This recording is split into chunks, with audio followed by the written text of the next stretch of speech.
Hey, what's going on, my friend? It's Jeff Newport from ChasingStrength.com. And in today's video, I'm going to share a quick story with you about a young Marine who actually broke his jaw and lost several teeth doing kettlebells.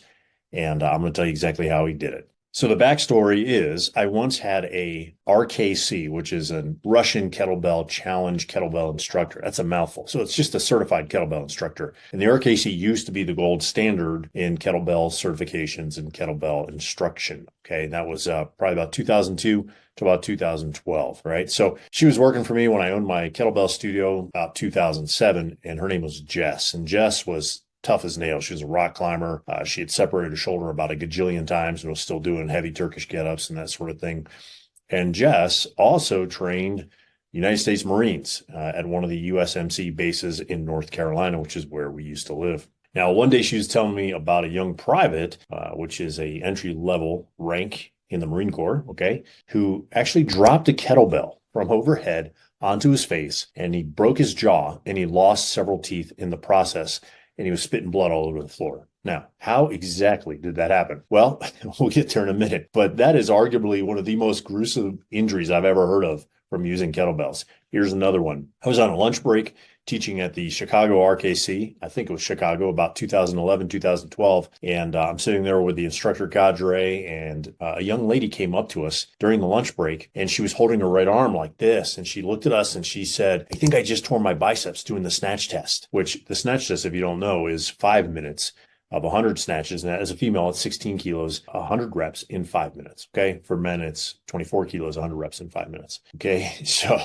I mean, that's pretty bad. And then, of course, there's always the legend, as I call him. It was a poster on the old dragondoor.com forum. And this was in the early days, probably mid 2000s. And this guy was saying he broke his arm snatching using a kettlebell and how dangerous kettlebells were. And about once a month or so, I get an email from someone asking me how to get rid of his elbow tendonitis, right? Or how, where he should pick up his current program again because he hurt his lower back doing swings again, right? Or snatches. So one more time. So there's an easy fix for all of this. But before I tell you about that, let's just get back to our Marine. We'll wrap up that story.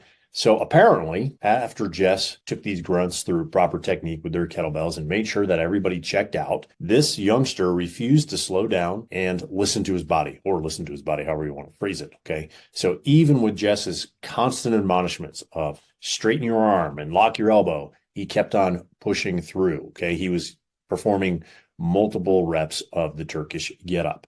So he'd fix his technique momentarily when she would correct him, and while she was looking at him, and then she'd turn her back, right, and the elbow would bend. Instead of stopping when his elbow started to bend like he was directed or instructed, he just kept pushing it to be a tough guy, right? Get those reps in, get those reps in, got to complete those reps. So apparently he was competing with his fellow Marines and relying on his tricep strength, right? Get it done instead of his structure, instead of aligning the kettlebell underneath the bones in his arms and then in the shoulder socket. Okay. So the triceps, as you can imagine, get tired and they just give up the ghost and they fail. And that is what happened to this young Marine. Apparently he was in the tall sit position, which is where your arm's over your head and your hand is back behind you on the floor and your legs are out in front of you and your torso is upright. And the triceps collapsed, right? They gave out, and the kettlebell came down and hit this guy in the face. Jess, being the kind soul that she was, she obviously made this young Marine finish his set, and then she let him go to the infirmary and pick up his teeth and take him with him. Okay, so what is the point in me sharing this story with you besides the fact that it's almost like rubbernecking when there's a car accident, and some of us get a thrill out of doing that. Okay, it's not that.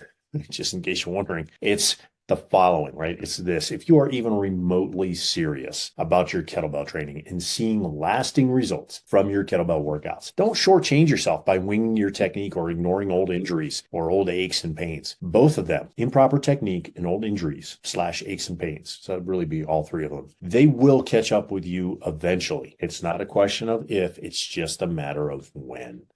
Okay, so look, if you need help with your kettlebell technique, or you've got some injuries you've got to do a little bit of DIY rehab on, or you've got limited range of motion and you know that you need to work on your mobility, remember grandma's advice, which is an ounce of prevention is always better than a pound of cure. So spend some time learning the correct kettlebell exercise technique and shoring up your current technique and getting rid of those injuries or those mobility restrictions that you might have.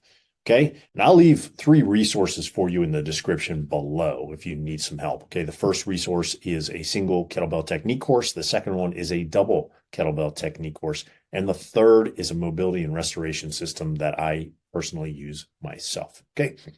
If you found this video helpful, go ahead and click the like button. If you haven't subscribed, do so that you never miss one of these videos. And if you found it really helpful, share it with a friend. Okay.